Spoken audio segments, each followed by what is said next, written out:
be safe in getting through tomorrow.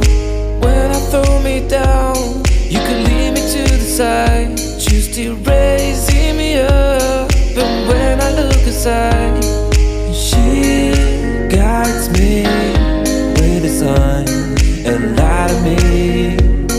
It ain't over, it ain't over, it ain't over, it ain't over. I'm not done, I just want me to find it. Cause I'm not done, I just want me to find it. I'm not done, I just want me to find it. Cause I'm not done, I just want me to find it.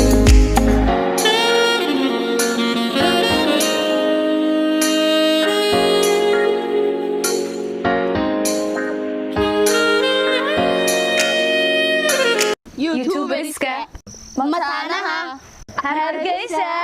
Assalaamu calaykum waraxmatullaahi wabarakaatuh. saxaabtayda qaaliga aad iyo aad baan idin salaamay meel kasta oo adduunyada ka joogtaanba waa anigoo barwaaq. YouTube-ka naga daawadaysaana waa hablaha geeska. fadlan haddii ay tahay markii kuugu horeysay aad soo booqatay channelka subscribe saar, like, comment and share. asxaabtayda qaaliga maanta sad arkaysaan ma fadhiyo halkii aad igu taqaaneen studio-geygii waxaan fadhiyaa meel jawigeedu aanu inaba caadi ahayn. hadalkii bay igu dhigay Markasan waxaan ku dhawaad jawiga waxaasi iska dulqaadsa in asxaabtayda qaaliga sad horeba iga barateen idiimo wada barnaamijyadii aan idin soo deyn jiray kala duwanaa challenge-yadii wixii oo dhan maanta waxa la yidhi kana soo halka dhiga maanta waxaan idin wadaa hablihii Hargeysa ee YouTuberska ayaa midoobay kadibna halkan waxaan isugu nimid si aan maanta ugu shirno aan u qabsanno wax yar oo kamiisuuna.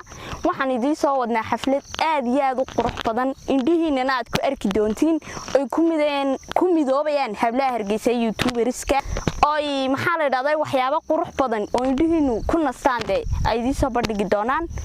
hablaha waxaan la baxnay magacaas mataanaha Hargeysa. waxaan ku dhawaadna arki doontaan waxaan idin soo wadno hadal iyo huguntoona ma karayo.